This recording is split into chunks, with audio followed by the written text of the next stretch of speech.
Hiwalay na ang magkasintahang sina Barbie Forteza at Jack Roberto matapos ang 7 taong relasyon.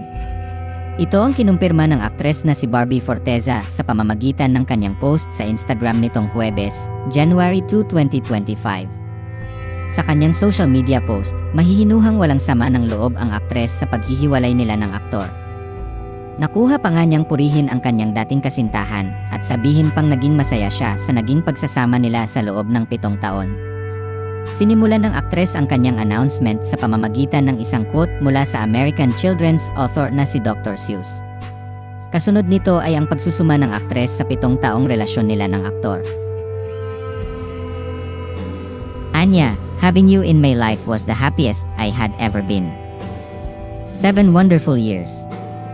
A lot of laughs, a lot of ramen, and so much love. Your love was exceptional. But sometimes, good things fall apart so better things can come together. Beautiful goodbye, Jack. Nagpasalamat din si Barbie sa lahat ng pinagsamahan nila at sa pagmamahal na natanggap niya sa loob ng 7 taon at hiniling niya na sana makatagpo rin ito ng pag-ibig.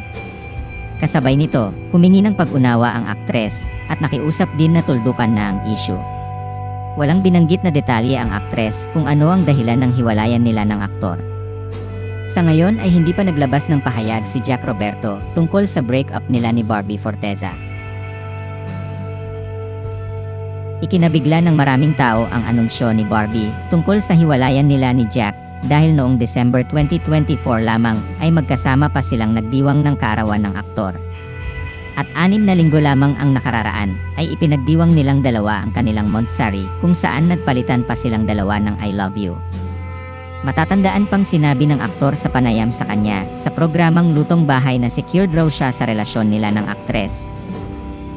Ang daming issue lumalabas online na break na daw kayo. Anong nararamdaman mo doon? Gano'n naman pagka fanware yan eh. Kumbaga, accept na natin yun bilang artista. Di ka na-hurt? Di naman. Na ina- Professor nga tayo ng... Ayun nga, ang galing mo dun sa pa-viral na yun eh. Sino nakaisip na ikaw? Di ba, yun nga, sa TikTok or sa mga app, lumalabas yung parang sayaw ko before na ini-stitch nila dun sa mga videos nila. Kasi nga, ba't doon di ako nagsiselo? So sila na yung nagsiselos para sa akin. Sa akin kasi, secured ako eh. Galing. Kasi knowing madam na very naman, professional. Sa ngayon ay nakafollow pa rin ang dalawa sa isa't isa sa kani-kanilang Instagram account.